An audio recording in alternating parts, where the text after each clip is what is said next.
सरकार का 2 वर्ष का कार्यकाल बीतने के बाद उपलब्धियों के नाम पर एक भी चीज नहीं,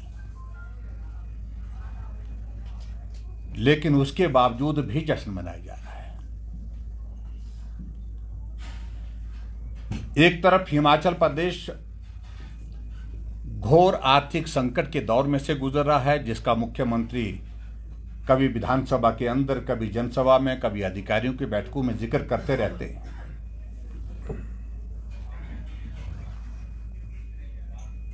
और उसके बाद जब उपलब्धि के नाम पर कुछ नहीं, उसके बावजूद भी लगभग 25 करोड़ रुपए हिमाचल प्रदेश के इस जश्न को मनाने में फूंक दिए जाते हैं।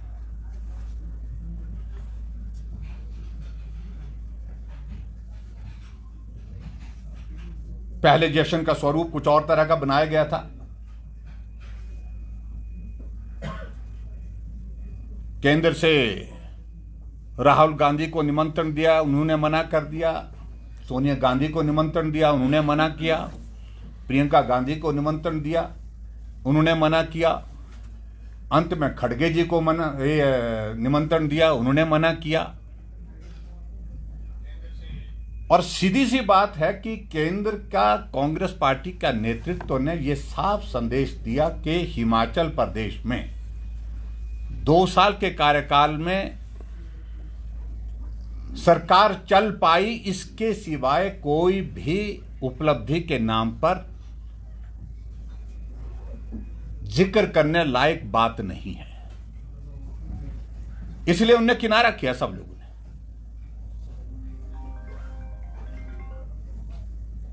और मैं इस बात को मैं ये भी कह रहा हूं कि पिछली बार भी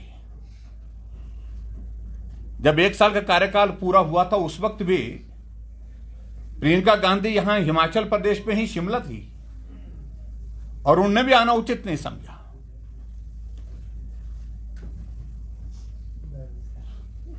न तब आए न अब आए। और इसका साफ और स्पष्ट संदेश है कि कांग्रेस पार्टी की हाईकमान की ओर से यह संदेश बड़ा स्पष्ट है कि जश्न मनाने लायक कोई चीज थी नहीं। यहां हिमाचल प्रदेश में आउटसोर्स कर्मचारियों को 4 महीने से सैलरी नहीं मिली, लेकिन सरकार 25 करोड़ रुपए से ज्यादा जश्न मनाने पर खर्च कर रही है।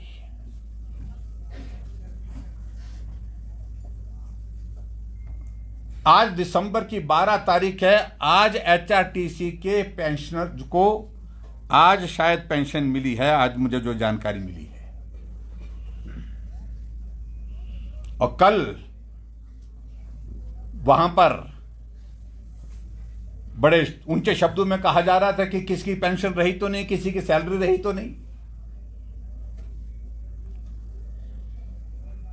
यानी कि मेरा कहने का अभिप्राय यह है कि वर्तमान सरकार हिमाचल प्रदेश में कांग्रेस पार्टी की झूठ बोलने की सारी सीमाएं लांघ चुकी है। और इसलिए जब उपलब्धि के नाम पर कुछ नहीं,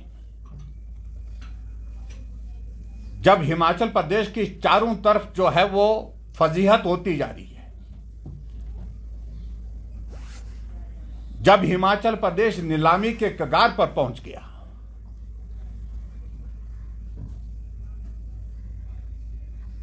ऐसी सूरत में भारतीय जनता पार्टी ने कल महामहिम राज्यपाल महोदय जी को 2 साल का कांग्रेस पार्टी का कच्चा चिट्ठा, जिसका मैं आप सबके सामने ये जिक्र कर रहा हूं, ये सबमिट किया है। और हमारा एजेंडा बड़ा स्पष्ट है, साफ है और इसमें कोई कंफ्यूजन नहीं है। कल सिर्फ राजनीतिक भाषण हुए बामर,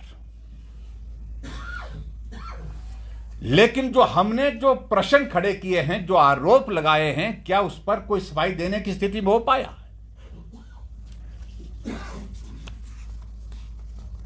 उस पर आज तक कोई भी आदमी, कोई भी नेता कांग्रेस पार्टी बोलने की जरूरत नहीं कर पाया है, क्योंकि जो आरोप लगे हैं वो गंभीर हैं और गंभीर ही नहीं है, वह आरोप संगीन भी हैं और तथ्य के साथ भारतीय जनता पार्टी ने उन दस्तावेजों को जो है वो प्रस्तुत किया हुआ है।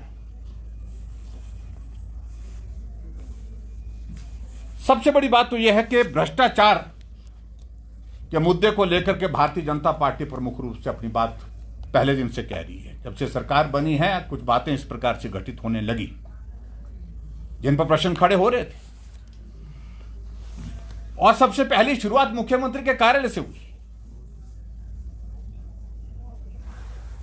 मुख्यमंत्री के कार्यालय पर गंभीर आरोप लगने लगे, वहां बैठे अधिकारियों के ऊपर आरोप लगने लगे, और उसके बाद एक चिट्ठी जो पूरे प्रदेश में भी और उसके बाद केंद्र तक वो पहुंची, जिसमें मैसेज पटेल इंजीनियरिंग कंपनी द्वारा जो है 25 करोड़ रुपए के को लेन देन कर लेकर के बातचीत चर्चा में आई थी। हम उस बात को लेकर के आज तक भी जवाब मांग रहे हैं कि उसमें आपका कहना क्या है। एक एक चीज जो है उसमें एस्टेब्लिश होने की दिशा में जो है तथ्य के साथ जो है हमने एक बार नहीं अनेकों बार कह दी। प्रोजेक्ट को जो पूरा करने का जो समय था उसको आपने बढ़ा दिया,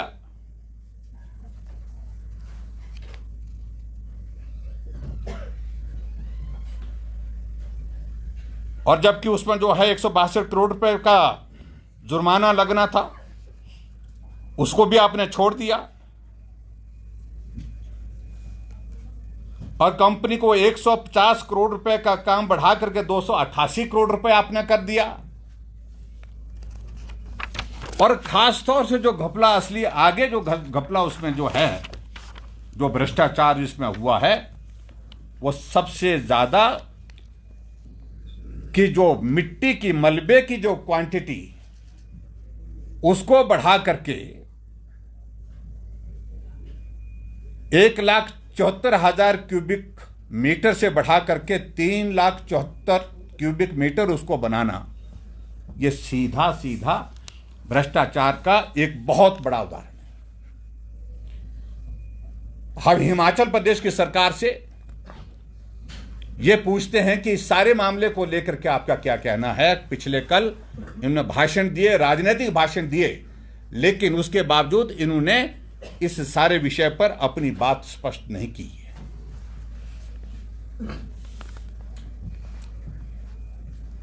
और उसी तरह से दूसरा विषय अगर हम बात कहें, भ्रष्टाचार के नाते एक ग्लेरियन एग्जांपल जो है वो शराब घोटाला है। मैंने कल भी संक्षेप में बात कही, मैं इस बारे में ज्यादा कल नहीं बोल पाया। क्या आवश्यकता पड़ी छोटे यूनिट को बड़े यूनिट में कन्वर्ट करने की? इसमें क्लैरिटी नहीं है। और वो बड़े यूनिट बना करके कुछ लोगों को ले दे करके जिस प्रकार से दिए गए, बांटे गए, वो अपने आप में जांच का विषय है। बिलासपुर में रात के अंधेरे में टेंडर डाले जाते हैं, उसकी वीडियो भी आप तक शायद मिकल में पहुंची होगी। उसके संदर्भ में आपका क्या कहना है? और जो रेवेन्यू इंक्रीज की अगर आप बात कर रहे हैं, हकीकत यह है कि भारतीय जनता पार्टी का भी हमारा जो लास्ट फाइनेंशियल ईयर था, लगभग 23% की इंक्रीज उस दौर में भी जो है उसमें रेवेन्यू में आई थी। और कांग्रेस की गवर्नमेंट में नए सिरे से टेंडर करने के बाद भी जो इंक्रीज जो जिसका वो जिक्र कर रहा है कि हमने इतने 100 करोड़ रुपए, वो आंकड़े हर रोज बदलते रहते हैं उनके। मुख्यमंत्री और बोलते हैं, मंत्री कुछ और बोलते हैं, उप मुख्यमंत्री कुछ और बोलते हैं। क्लैरिटी नहीं है उसमें सारी चीज को लेकर के। अगर आप जा करके आप इसमें जाइए, आप साइट में जाइए, और उसमें साइट में आपको पूरी आपको मिल जाएगी, डिटेल मिल जाएगी कि रेवेन्यू में इंक्रीज हुई कितनी है। सही मायने में नेग्लिजिबल इंक्रीज हुई है। और इसके अलावा जो बहुत सारे शराब के ठेकेदार वो जो छोड़ करके चले गए, उनसे रिकवरी का क्या हुआ, यह भी एक बहुत बड़ा प्रश्न है। सारी चीज का, इस सारी चीज को लेकर के भी हम आपसे सरकार से जवाब मांग रहे हैं। 26 जुलाई 2024 को पानीपत पुलिस में पांवटा साहब में स्थित शराब की फैक्ट्री पर 970 शराब की पेटियां अवैध रूप से बिहार ले जाते हुए पकड़ा गया। और यही नहीं, ट्रक में शराब की पेटियों को चूने की बोरियों से ढक करके ले जाया जा रहा था। ऐसी एक घटना नहीं। और मैं ये भी कहना चाहूंगा कि एक प्रभावशाली नेता कांग्रेस पार्टी की सरकार में इस सारी एक्साइज की जिम्मेवारी संभाले हुए हैं और अभी तो वो दायित्व मुक्त हो गए हैं कोर्ट के फैसले के मुताबिक।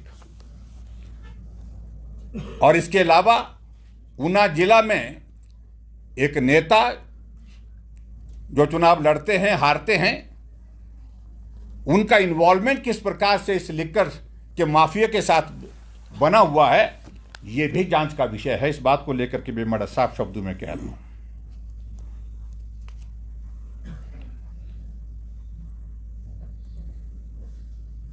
ईडी ने हिमाचल प्रदेश में कार्रवाई की नालागढ़ में,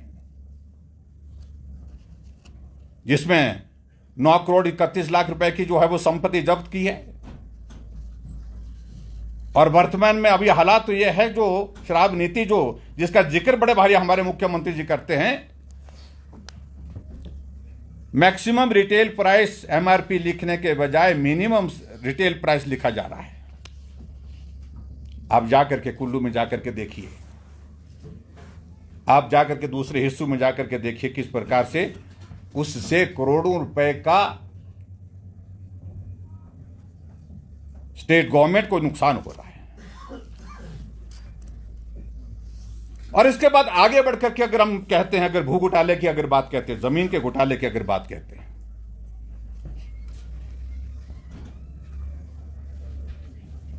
कांग्रेस पार्टी के एक नेता मुख्यमंत्री के बहुत नजदीकी अजय कुमार राजेंद्र राणा, ये राजेंद्र राणा वो नहीं है, और प्रभात चंद, महेश्वर सिंह, ऐसे कुछ नाम हैं। 70 कनाल जमीन जो है वो मुबलिक 2,60,000 रुपए में 3 अलग अलग रजिस्ट्री में जो है वो खरीदी गई। और उस समय वहां के जो तहसीलदार अनिल मनकोटिया आज मुख्यमंत्री महोदय जी के ओएसडी हैं। यह भी एक बड़ा जोरदार तरीका है कि ऐसे कामों में कुछ लोगों को ऐसे लगाया जाता है, फिर बाद में उनको बड़ा महत्वपूर्ण दायित्व दिया जाता है। अब 2023 में मुख्यमंत्री रहते हुए यह 70 कनाल जमीन 3 चेतों से हिमाचल प्रदेश पथ परिवहन निगम को 6 करोड़ 72 लाख 61,266 रुपए में, यानी कि 400% दाम पर बढ़ा करके दिलवाई गई। हम इसको क्या बोले? क्या ये भ्रष्टाचार नहीं है? अपने लोगों को, अपने मित्रों को इस प्रकार से लाभ पहुंचाने का सरकार का ऐसा उदाहरण मुझे लगता है कि शायद ऐसे बहुत कम मिलते हैं देखने को। और ऊपर से खासतौर से जब हम बात कहते हैं कि एथिक्स की बात कहते हैं, अमाउंट छोटा हो बड़ा हो वो कोई विषय नहीं, लेकिन क्या ये उचित है कि मुख्यमंत्री के पद पर रहते हुए किसी डिपार्टमेंट को जमीन दे करके उस जमीन की कीमत अपने खाते में डालना, परिवार के खाते में डालना, कोई ये एथिक्स में आता है?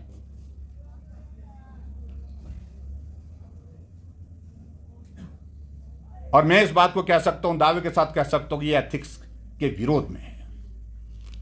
और जिस प्रकार से उदाहरण हमारे कांग्रेस पार्टी के नेता देने की कोशिश करते हैं, दयालु हैं, ऐसा है वैसा है, सारी चीज़ों को लेकर के मुझे लगता है कि एथिक्स जो है ऐसी सारी चीज़ों के कारण जो है वो तार तार हुए पड़े हैं।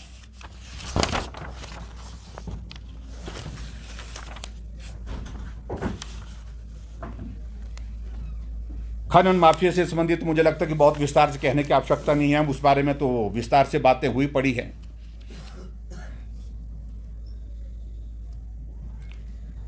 आज पहला प्रश्न इस बात को लेकर मैं जरूर पूछना चाहता हूं, आखिरकार बद्दी बरोटीवाला की एसपी किस वजह से छुट्टी पर रवाना हो गई? आज तक इसका जवाब नहीं दे पाए। रातों रात अपना सामान समेट करके अपने गांव चले गई।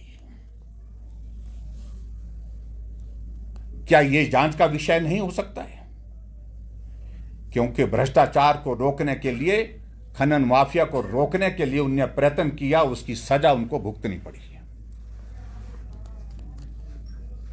और इसके अलावा जहां हिमाचल प्रदेश में, जैसे मैंने कहा कि पहले सारे त्रासदी के दौरान सारे क्रशर बंद कर दिए गए, लेकिन मित्रों का क्रशर चलता रहा और आज वो जांच के दायरे में है। अभी तक इस बात को लेकर के मुख्यमंत्री जी स्पष्ट नहीं कर पाए हैं कि उनके साथ उनका क्या संबंध है, आखिरकार वो क्या व्यवस्था है, क्या मजबूरी है।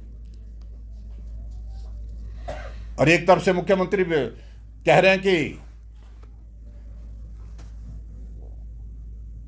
कि उस क्षेत्र का कोई आदमी ऐसा हमारे साथ सीधा जोड़ देना वो उचित नहीं है।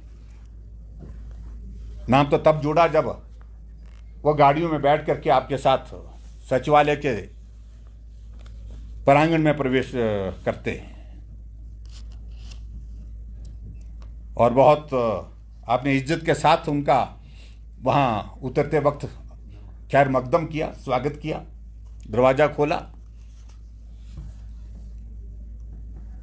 इससे ज्यादा मुझे कुछ नहीं कहना है। इसके अलावा मैं कल भी एक संक्षेप में बात कही, ब्यास नदी में त्रासदी के दौरान बहुत बड़ा मलबा आया। उस मलबे को फिर बाद में यह कहा कि इसको तुरंत जो है वो हटाना चाहिए। हटाने का मतलब यह है कि नदी का नेचुरल कोर्स है उसको हमको रिस्टोर करना चाहिए। इस नाम पर अंधाधुंध मशीनें ब्यास नदी के अंदर उतरती हैं, जेसीबी, बड़ी पोकलेंस, बड़े बड़े ट्रक, ट्रैक्टर्स, और रात दिन वहां पर खुदाई होती है। रात दिन उस मलबे को, मलबा के यानी कि वहां पर रेत और बजरा था, उस बजरे को उठाया गया। अभी तक मालूम नहीं हो पाया कितना बजरा उठाया गया, कहां उसको ले जाया गया, किन लोगों ने वो उस मलबे को उठाया, ये भी जांच का विषय है। सीधा कांग्रेस पार्टी के नेता, कांग्रेस के बड़े ठेकेदार इस सारे काम में संलिप्त हैं, यह हमारा आरोप है। इस सारे मामले में भी जांच होनी चाहिए।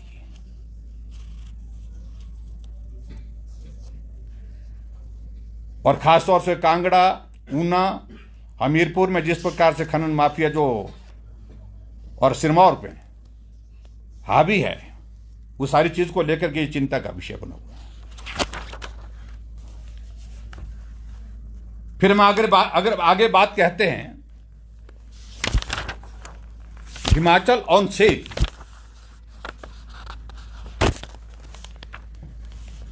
और मैं इस बात को लेकर के हैरान हूं कि कल वहां पर कुछ लोग चिल्ला चिल्ला करके कुछ बातें कहने की कोशिश कर रहे थे, वो ना खुद को समझ पे आ पा रही थी ना लोगों को समझ में आ पा रही थी। क्या यह सच्चाई नहीं है कि हिमाचल प्रदेश पालमपुर विश्वविद्यालय की जमीन 112 हेक्टेयर आप टूरिज्म के नाम पर किसी को बेच रहे थे? आपने ये फैसला अंतिम ले लिया था, लेकिन हाई कोर्ट ने इस पर रोक लगा दी। इससे बड़ा कोई दूसरा उदाहरण जो एजुकेशन इंस्टीट्यूशन, जो हमारे भविष्य की नींव रखने वाले संस्थान हैं, आप उसकी जमीन बेच रहे हैं। आज तक हिमाचल के इतिहास में इस प्रकार से कोई उदाहरण नहीं देखने को मिला।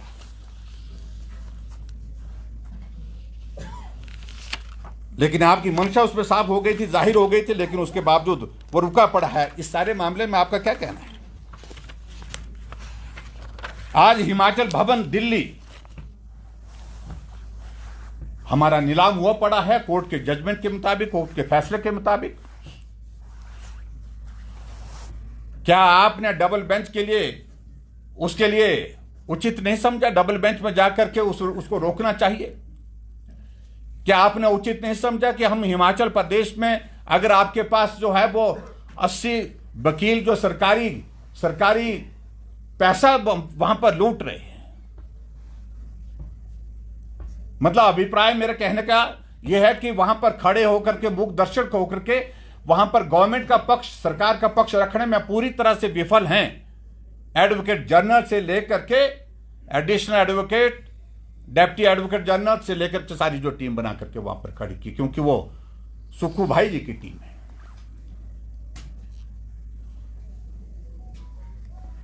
उनको जो पैसा मिलना चाहिए वो मिलना चाहिए, लेकिन प्रदेश बिकता रहे इस बात की परवाह नहीं। आप सीपीएस के कुर्सी बचाने के लिए 10 करोड़ अभी तक खर्च कर चुके हैं। उसके लिए तो वकील आपके दिल्ली से आते हैं और दिल्ली से 5 स्टार होटल में ठहरते हैं, स्टेट गेस्ट उनको डिक्लेयर किया जाता है और फी जो दी जाती है अभी तक जो है जिक्र उस फी का होता है। लेकिन अगर उनके खर्चे को भी शामिल किया जाए, आने जाने का, ठहरने का, स्टेट गेस्ट के नाते 10 करोड़ रुपए से ज्यादा की अदायगी अभी तक हिमाचल प्रदेश सरकार सीपीएस की कुर्सी को बचाने के लिए सुप्रीम कोर्ट तक दे चुकी है और उसके बावजूद भी कुर्सी नहीं बच पाई है। क्या आप हिमाचल भवन को बचाने के लिए कोई इस प्रकार से बड़े वकील लाने की कोशिश नहीं कर सकते थे? लेकिन मंशा नहीं थी। यह भी अपने आप में एक प्रश्न है जिस बात को लेकर के हम आप सबके आपके बीच में अपनी बात कह रहे हैं।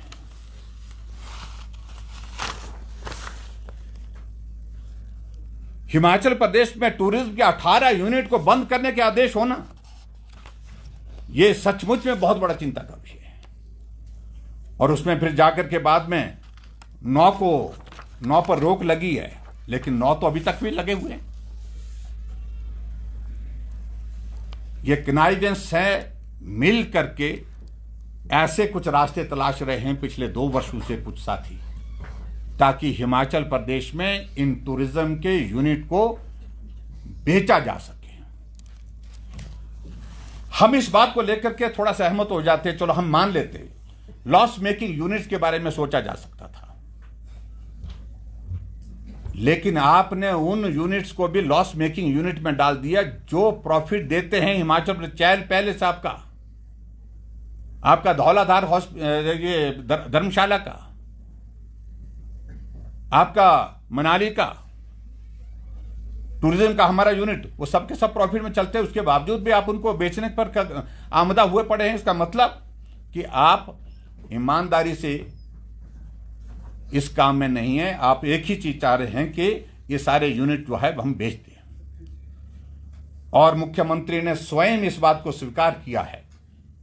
एक प्रेस्टिजियस न्यूज पेपर के एक इंटरव्यू में, जिसमें कहा है कि बार बार पूछा गया, 2 बार पूछा गया, मैंने सुना वो इंटरव्यू, जिसमें कहा गया कि लॉस मेकिंग यूनिट है तो उनको आप क्या बेचने की सोचते हैं? तो उसमें उन्होंने कहा कि हाँ, उनको बेचना है, लॉस मेकिंग है तो उनको बेचना चाहिए।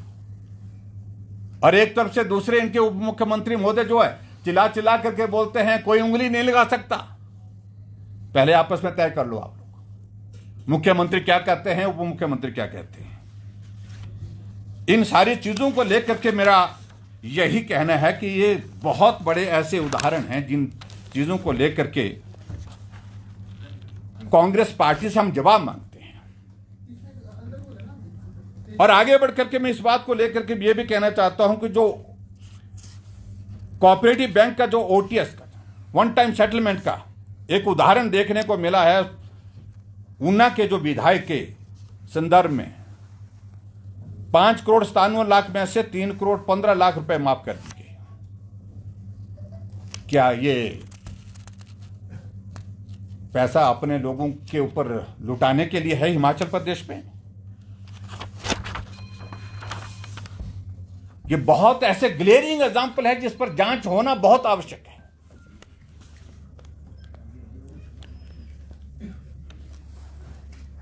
एक और मामला, जिस मामले को लेकर के मैंने पिछले कल भी थोड़ी सी बात कही, हमारे मुख्यमंत्री जी बहुत बोलते हैं कि ग्रीन एनर्जी पर बहुत ज्यादा बोलते हैं। 15 अप्रैल 2024 को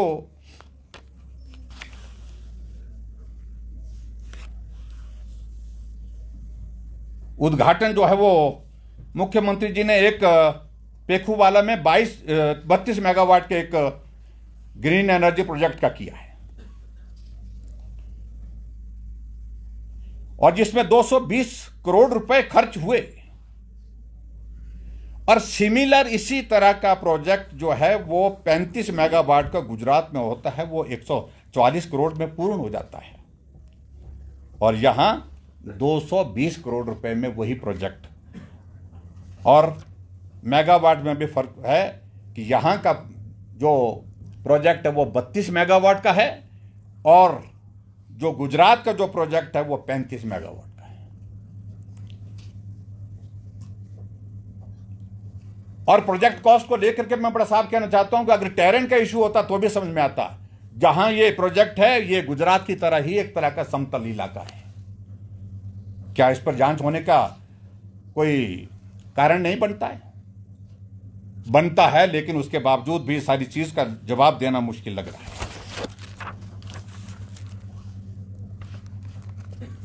और इसके अलावा बाकी सारी चीजों को लेकर के हम यही कहना चाह रहे हैं कि झूठ बोल करके आप सत्ता में आए थे। जो गारंटियों का जिक्र आपने कहा था, कल हम उम्मीद कर रहे थे कि बहुत सारी गारंटी के बारे में बात सुन रहे थे कि ये होगा वो होगा, लेकिन भाषण राजनैतिक हुए। पानी पी पी करके भारतीय जनता पार्टी को कोसा गया। और दुर्भाग्य तो यह है कि भाषण की वहां पर होड़ लगी रही, कौन ज्यादा बोलेगा, और कांग्रेस पार्टी की प्रदेश अध्यक्षा को बोलने से रोका गया। उसकी आपने सारी वीडियो क्लिप्स आपने देखी होगी, और मैं समझता हूं एक महिला नेता के नाते कांग्रेस पार्टी की प्रदेश अध्यक्षा का ही अपमान अगर आप उस सम्मान समारोह यानी कि उस 2 साल के कार्यकाल के जश्न के कार्यक्रम में करते हैं, तो इससे बड़ा दुर्भाग्य और कोई हो नहीं सकता है। उनको भी बख्शा नहीं गया। और दूसरा मुझे सबसे बड़ा हैरानी की बात है, एक नेता दिल्ली से आए और वो रावण रावण कहते रहे यहां पर। उससे उनको स्पष्ट करना चाहिए वो क्या कहना चाह रहे हैं, किसको रावण बोल रहे हैं। अगर ये टिप्पणी का संदर्भ उनमें अगर हमारे देश के यशस्वी प्रधानमंत्री से मैं समझता हूं, उससे बड़ा दुर्भाग्य कोई हो नहीं सकता है।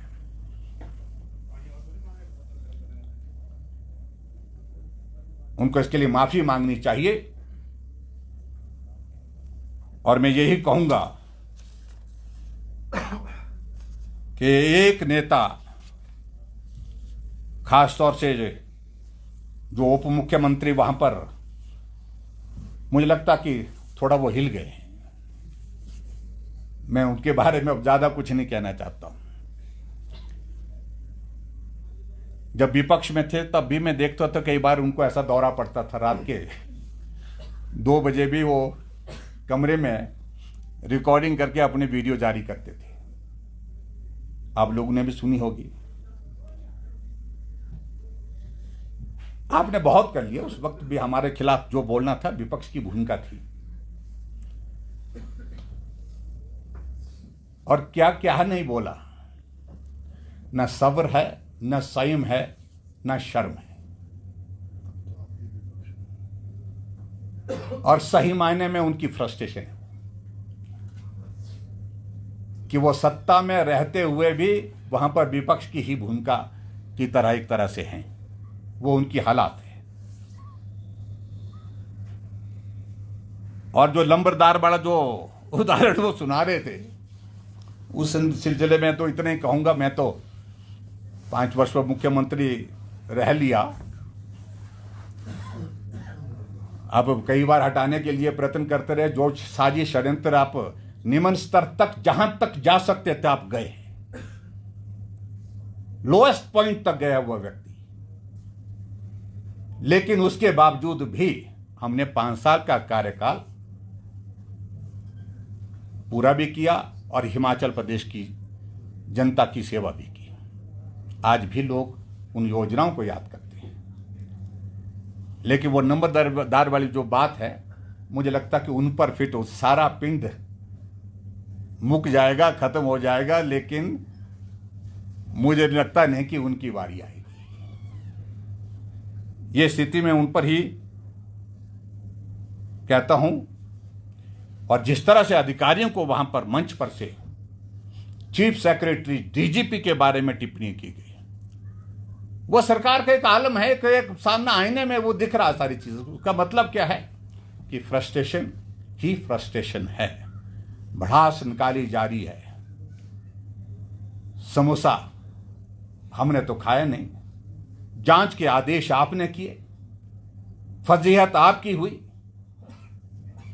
टॉयलेट टैक्स के बारे में हमने कुछ नहीं बोला, नोटिफिकेशन आपने जारी की और फजीहत आपकी उसमें हो रही है। ये तो खड़गे जी ने ऊपर से थोड़ा खड़खड़ किया, उसके बाद रुका मामला वो। अन्यथा मंशा तो बड़ी साफ थी आपके टॉयलेट टैक्स लगाने की, उसमें कोई दो राय नहीं।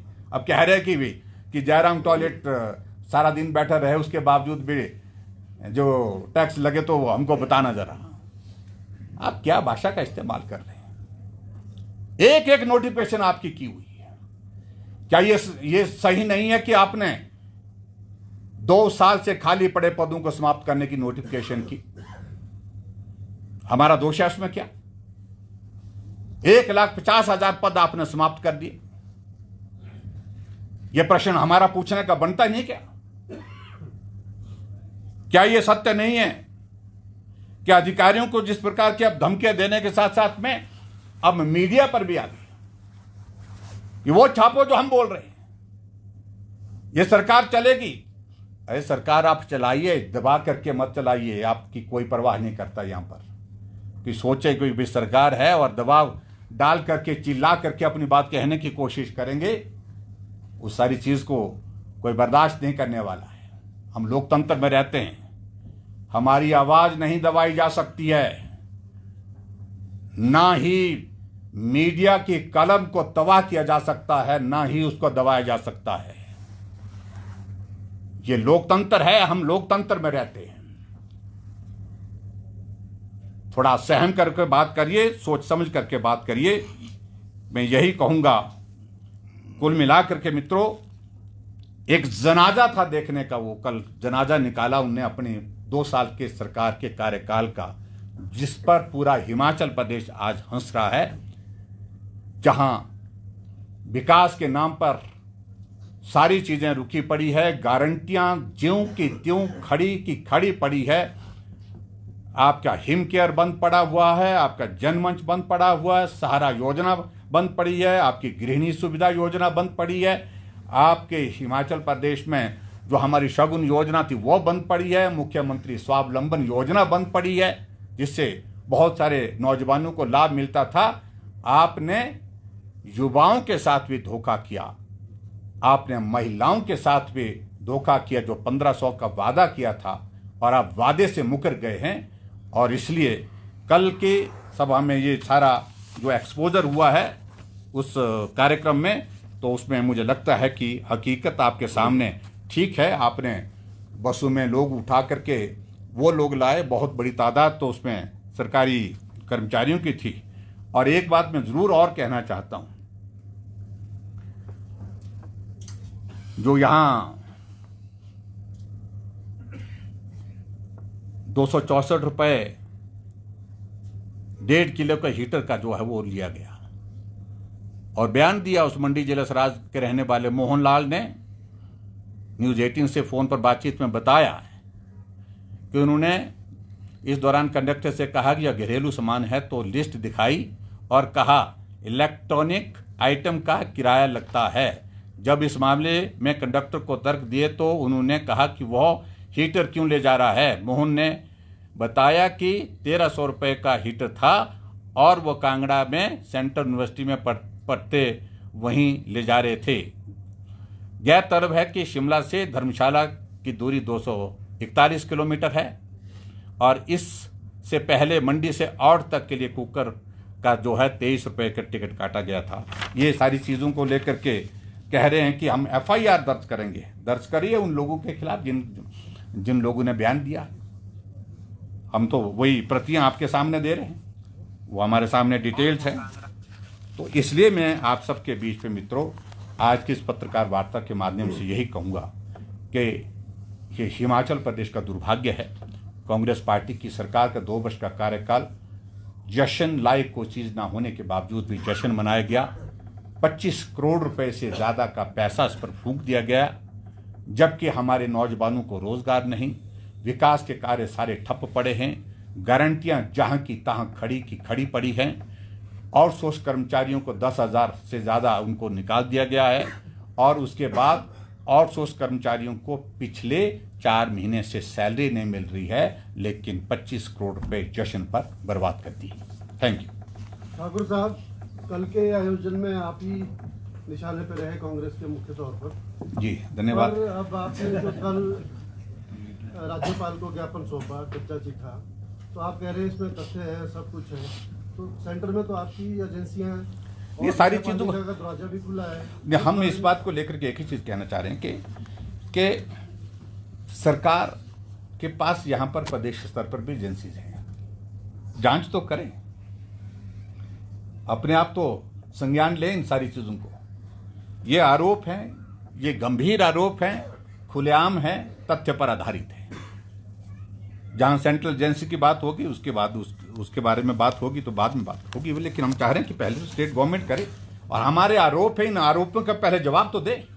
और वो जवाब देने के लिए राजनीतिक भाषण दिए जा रहे हैं, चीख करके जिस प्रकार से उछल करके वो दे रहे हैं। तो मुझे तो इस बात को लेकर के हैरानी है कि उपलब्धि के नाम पर जब कुछ नहीं होता है तो तरीका यही होता है कि आप ऊंचे बोलो।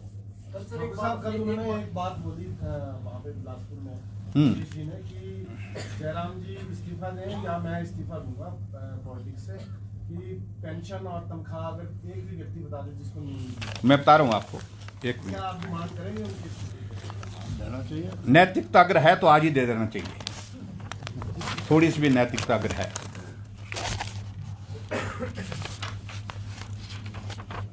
हिमाचल प्रदेश में सड़कों पर उतरे HRTC पेंशनर्स, सुक्खू सरकार से 850 करोड़ रुपए लंबित राशि का भुगतान की मांग की है। तो पिछली बात है, और जो पिछली बार जो है वो 12 नवंबर को शिमला HRTC द्वारा जो है प्रदर्शन किया, अभी तक नहीं मिली पेंशन।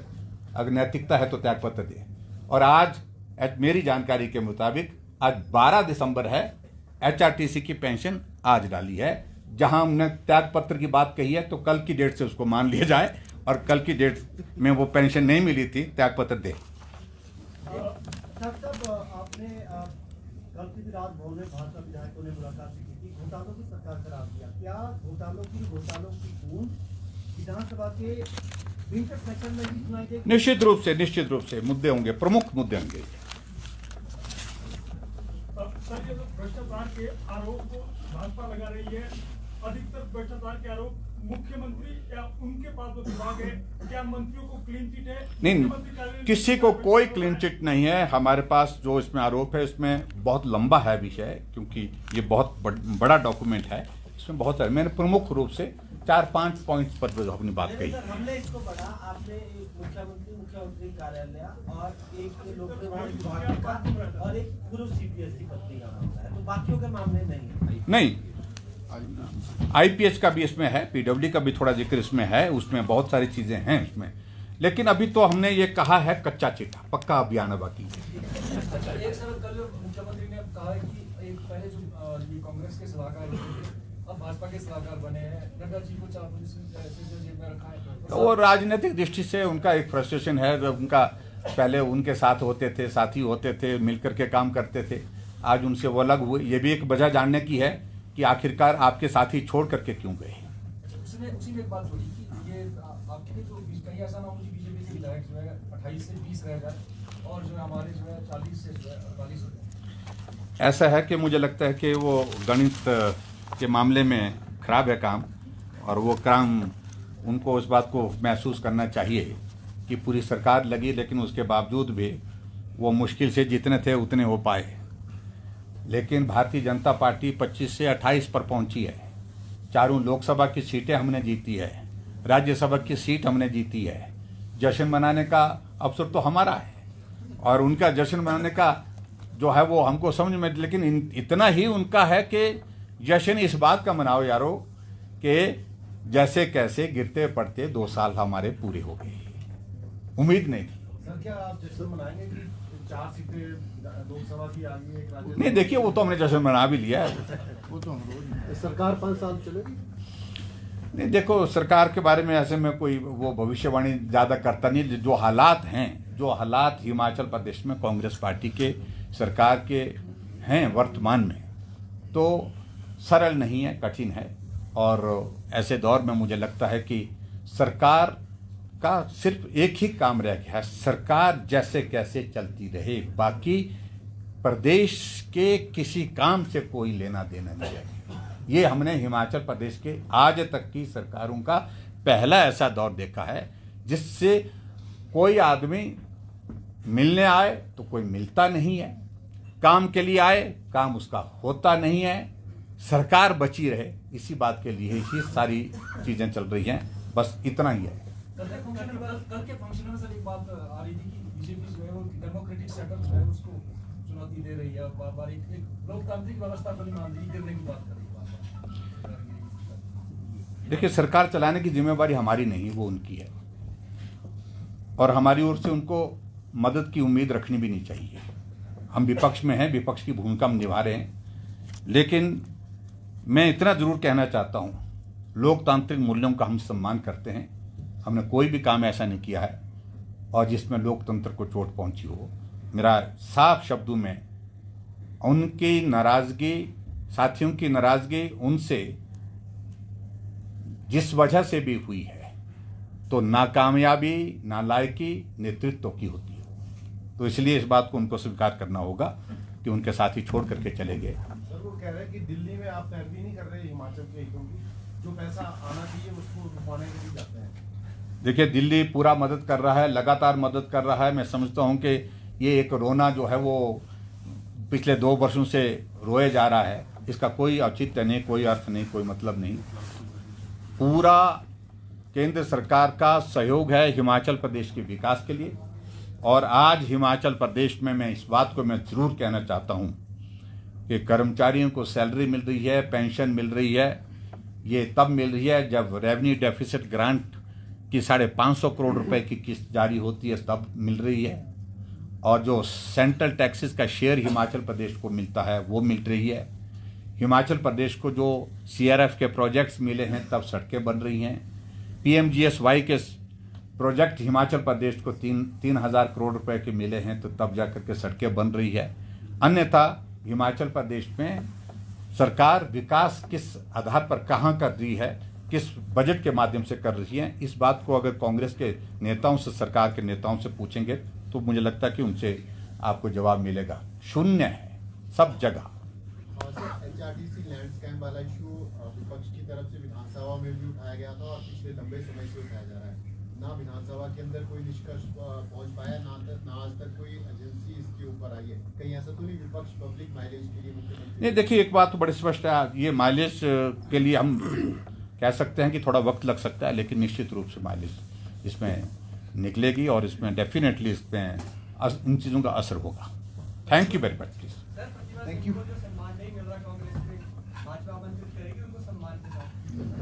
मैं उन पर छोड़ देता हूँ, बार बार अपमानित होना अच्छा नहीं लगता, हमको भी अच्छा नहीं लगता और उनको भी अच्छा नहीं लगता होगा, मैं भी लगता है। बहुत बड़ा थैंक यू वेरी मच।